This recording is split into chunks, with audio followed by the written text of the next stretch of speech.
السلام علیکم ورحمۃ اللہ وبرکاتہ۔ امراؤ جان ادا کی قسط نمبر 15 میں خوش آمدید۔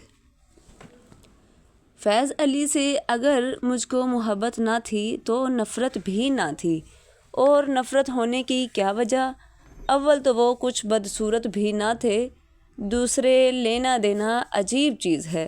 میں سچ کہتی ہوں، جب تک وہ نہ آتے تھے میری آنکھیں دروازے کی طرف لگی رہتی تھیں۔ گوہر مرزا کی آمد و رفت ان دنوں صرف دن کی رہ گئی تھی۔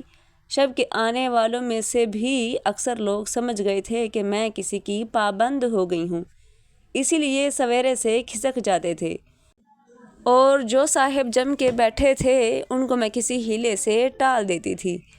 خورشید کی تلاش بہت کچھ ہوئی مگر کہیں سراغ نہ ملا۔ اسی اثنا میں فیض علی کو مجھ سے بہت محبت تھی، جس کا اظہار طرح طرح سے ہوتا تھا۔ اگر میرا دل ابتدا سے گوہر مرزا کی طرف مائل نہ ہو گیا ہوتا تو میں ضرور فیض علی سے محبت کرتی اور اسی کو دل دیتی۔ اس پر بھی میں نے ان کی دلجوئی اور ظاہرداری میں کسی طرح کمی نہیں کی۔ میں نے فیض علی کو فریب دے رکھا تھا کہ مجھے تم سے محبت ہے، اور وہ بیچارہ میرے دام میں پھنسا ہوا تھا۔ جو کچھ خفیہ اس نے مجھ کو دیا اس کی کسی کو کانوں کان خبر نہ تھی۔ خانم اور بوا حسینی کے کہنے سے مجھے فرمائشیں بھی کرنا پڑتی تھیں۔ ان کی بجا آوری کو بھی وہ اپنا فرض سمجھتا تھا۔ اس کو روپیہ پیسہ کی کوئی پرواہ نہ تھی۔ ایسا دلچاک آدمی نہ میں نے رئیسوں میں دیکھا نہ شہزادوں میں۔ رسوا، جی ہاں، کیوں نہیں، مال مفت دل بے رحم، بھلا اس کے برابر کس کا دل ہو سکتا تھا؟ امراؤ، مال مفت کیوں؟ رسوا، نہیں تو اپنی اماں جان کا زیور آپ کو اتا کر لا دیا کرتا تھا۔ امراؤ، ہمیں کیا معلوم تھا؟ شب کے آنے والوں میں ایک پنہ مل چودھری تھے، گھنٹہ 2 گھنٹہ بیٹھ کے چلے جاتے تھے۔ ان کو 4 آدمیوں میں بیٹھنے کا مزہ تھا۔ اگر ان کی خاطر مداری ہوتی رہے تو اور کسی کے آنے جانے سے انہیں کچھ غرض نہ تھی۔ مہینے میں 200 روپے کا نقد سلوک اور فرمائشوں کا ذکر نہیں۔ فیض علی کی ملاقات کے زمانے میں ان کی آمد و رفت بھی کم ہو گئی تھی، یا تو ہر روز آیا کرتے تھے یا دوسرے تیسرے دن آنے لگے، پھر ایک مرتبہ 15 دن کا غوطہ لگایا۔ اب جو آئے تو کچھ اداس معمولی باتوں کا جواب دیتے ہیں اور خاموش ہو جاتے ہیں۔ پنہ مل، کیا تم نے سنا نہ ہوگا؟ میں، کیا؟ پنہ مل، ہم تو تباہ ہو گئے، گھر میں چوری ہو گئی، پشتینوں کا اثاثہ اٹھ گیا۔ میں، چونک کر، ہائے، چوری ہو گئی؟ کتنے کا مال گیا؟ پنہ مل، سب اٹھ گیا، رہا کیا 2 لاکھ کا جواہر اٹھ گیا۔ میں، دل میں تو ہنسی اس بات پر کہ ان کے باپ چھنا مل تو کروڑ پتی مشہور تھے۔ اس میں کچھ شک نہیں کہ 2 لاکھ بہت بڑی رقم ہے، مگر ان کے نزدیک کیا اصل ہے؟ بظاہر منہ بنا کے بہت افسوس کیا۔ پنہ مل، جی ہاں، آج کل شہر میں چوریاں بہت ہوتی ہیں۔ نواب ملکہ عالم کے یہاں چوری ہوئی، لالا ہر پرشاد کے ہاں چوری ہوئی، اندھیر ہے، سنا ہے باہر سے چور آئے ہوئے ہیں۔ مرزا علی بیگ بیچارے حیران ہیں، شہر کے چور سب طلب ہو گئے تھے، کسی سے کچھ پتہ نہیں ملا۔ وہ لوگ کانوں پر ہاتھ رکھتے ہیں کہ یہ ہمارا کام نہیں ہے۔ پنہ مل کے آنے کے دوسرے دن میں اپنے کمرے میں بیٹھی ہوں کہ چوک میں ایک شور ہوا۔ میں بھی چلمن کے پاس جا کھڑی ہوئی۔ اب جو دیکھتی ہوں تو خلائق کا انبوہ ہے۔ 1، آخر گرفتار ہوئے نا؟ دوسرا، واہ مرزا، کیا کہنا، کوتوال ہو تو ایسا ہو۔ تیسرا، کیوں بھئی، کچھ مال کا بھی پتہ لگا؟ چوتھا، بہت کچھ برآمد ہوا مگر ابھی بہت سا باقی ہے۔ پانچواں، میاں فیضو بھی گرفتار ہوئے۔ چھٹا، وہ کیا آتے ہیں؟ میں نے اپنی آنکھوں سے دیکھا کہ میاں فیضو بندھے چلے آتے ہیں، سپاہیوں کا گارد ساتھ ہے، گرد خلائق کا انبوہ ہے۔ میاں فیضو منہ پر دوپٹہ ڈالے ہوئے، ان کی صورت دکھائی نہیں دیتی۔ دوپہر سے پہلے کا واقعہ ہے۔ حسب معمول فیض علی کوئی پہر رات گئے تشریف لائے۔ کمرے میں میں ہوں اور وہ ہیں۔ آتے ہی کہا، آج ہم باہر جاتے ہیں، پرسوں آئیں گے۔ دیکھو امراؤ جان، جو کچھ ہم نے تمہیں دیا ہے اس کو کسی پر ظاہر نہ کرنا، بوا حسینی کو دینا، نہ خانم کو دکھانا، تمہارے کام آئے گا۔ ہم پرسوں ضرور آئیں گے۔ اچھا یہ کہو، ہمارے ساتھ تھوڑے دنوں کے لیے باہر چل سکتی ہو؟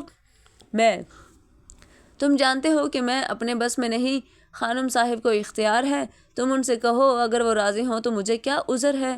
فیض علی: سچ ہے کہ تم لوگ بڑے بے وفا ہوتے ہو، ہم تو تم پر جان دیتے ہیں اور تم ایسا خشک جواب دیتی ہو۔ اچھا بوا حسینی کو بلواؤ۔ میں نے بوا حسینی کو آواز دی، وہ آئیں۔ فیض علی میری طرف اشارہ کر کے: بھلا کچھ دنوں کے لیے باہر بھی جا سکتی ہیں؟ حسینی: کہاں؟ فیض علی: فرخ آباد۔ میں کوئی ایسا ویسا آدمی نہیں ہوں، میری وہاں ریاست ہے، بالفعل میں 2 مہینے کے لیے وہاں جاتا ہوں، اگر خانم صاحب منظور کریں تو 2 مہینے کی تنخواہ پیشگی، بلکہ اس کے علاوہ جو کچھ کہے میں دینے کو تیار ہوں۔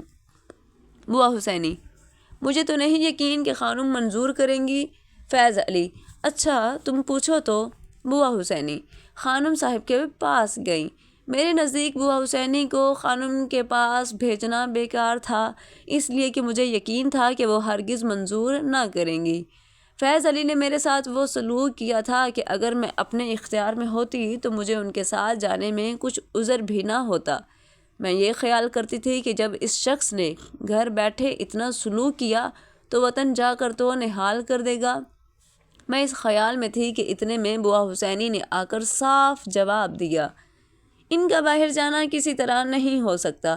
فیض علی: دوگنی تنخواہ پر صحیح؟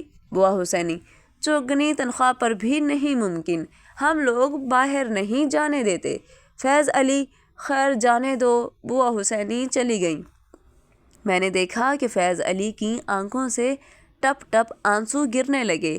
یہ حال دیکھ کے مجھے بہت ہی ترس معلوم ہوا۔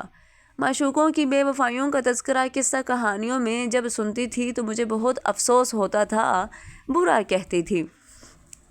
مجھے یہ خیال آیا کہ اگر اس کا ساتھ نہ دیا تو میری بے وفائی اور احسان فراموشی میں کوئی شبہ نہیں۔ میں نے دل میں ٹھان لیا کہ اس شخص کو ضرور ساتھ دوں گی۔ میں: اچھا تو میں چلوں گی۔ فیض علی: چلو گی؟ میں: ہاں، کوئی جانے دے یا نہ جانے دے میں ضرور چلوں گی۔ فیض علی: کیوں کر؟ میں: چھپ کے۔ فیض علی: اچھا تو پرسوں رات کو ہم آئیں گے، پہر رات رہے تمہیں یہاں سے نکال لے چلیں گے، دیکھو دغا نہ دینا ورنہ اچھا نہ ہوگا۔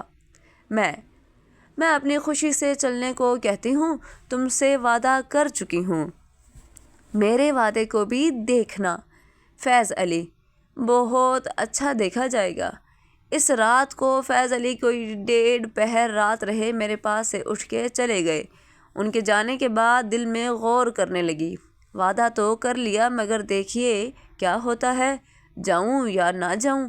جب فیض علی کی محبت اور اپنے وعدے کا خیال آتا تھا تو دل کہتا تھا جانا چاہیے، مگر جیسے کوئی منع کرتا تھا کہ نہ جاؤ، خدا جانے کیا ہو۔ اس ادھیڑ بن میں صبح ہو گئی، کوئی بات طے نہ ہوئی۔ دن بھر یہی باتیں دل سے رہیں۔ رات کو اتفاق سے کوئی میرے پاس نہیں آیا، کمرے میں اکیلی اسی فکر میں رہی، آخر نیند آ گئی۔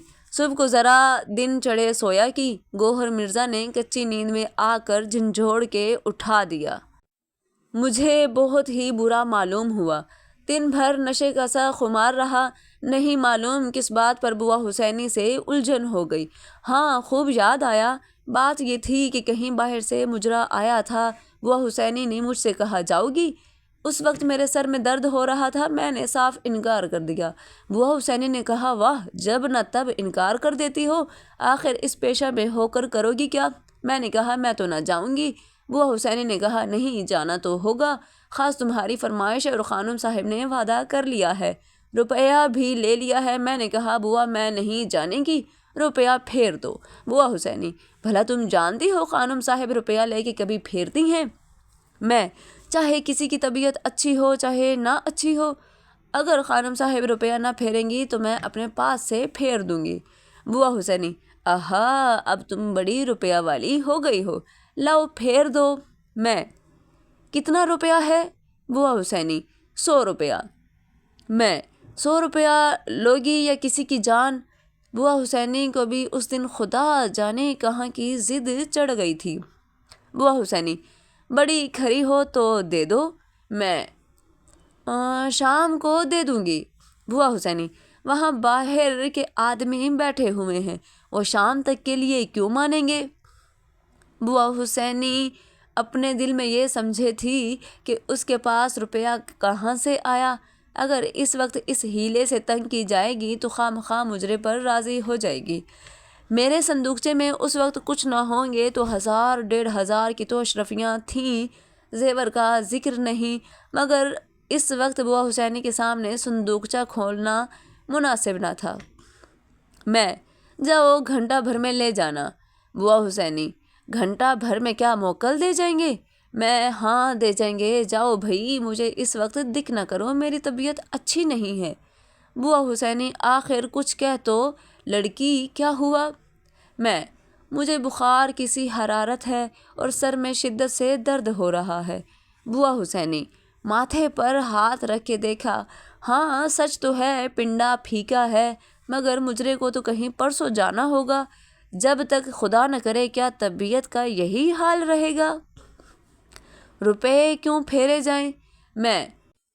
میں اس بات کا کچھ جواب نہ دینے پائی تھی کہ بوا حسینی جلدی سے اٹھ کے چل دیں۔ بوا حسینی کی اس ہمہ ہمی سے مجھے بہت ہی غصہ معلوم ہوا۔ اسی وقت دل میں بدی آ گئی۔ دل نے کہا: واہ جی، جب ان لوگوں کو ہماری دکھ بیماری کا خیال نہیں، اپنے مطلب سے مطلب ہے، تو ان کے ساتھ رہنا بیکار ہے۔ رسوا: کبھی پہلے بھی یہ خیال آپ کے دل میں آیا تھا؟ امراؤ: کبھی نہیں، مگر آپ یہ کیوں پوچھتے ہیں؟ رسوا: اس لیے کہ فیض علی نے جو وہ سہارا دیا تھا، اسی سے آپ کے دل میں یہ خیال پیدا ہوا۔ امراؤ: یہ تو کھلی ہوئی بات ہے۔ رسوا: کھلی ہوئی بات تو ہے، مگر اس میں ایک باریکی بھی ہے۔ امراؤ: وہ باریکی کیا ہے؟ خدا کے لیے جلدی کہیے۔ رسوا: فیض علی کے ساتھ نکل جانا وعدہ کرنے سے پہلے آپ کے دل میں ٹھن گیا تھا، اب دل بہانے ڈھونڈ رہا تھا کہ کیوں کر نکل چلوں۔ امراؤ: نہیں، یہ بات نہ تھی، میں دو دلی ہو رہی تھی کہ جاؤں یا نہ جاؤں۔ گوہر مرزا کے بے وقت چھیڑنے اور بوا حسینی کی زبردستی سے میں نے جانے کا قصد کر لیا تھا، بلکہ اس وقت تک کچھ یوں ہی سا ارادہ تھا، جب تک رات کو فیض علی آئے تھے، ان کی صورت اور مستعدی دیکھ کے پکا ارادہ ہو گیا تھا۔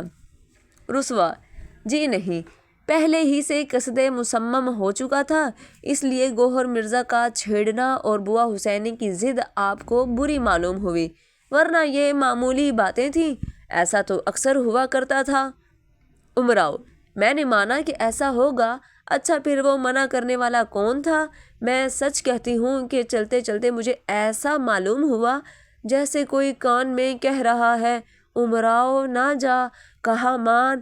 جس وقت 2-3 زینے اتر چکی ہوں، اس وقت تو ایسا معلوم ہوا کہ جیسے کوئی ہاتھ پکڑ کے کھینچتا ہے کہ نہ جا، مگر میں نے نہ مانا۔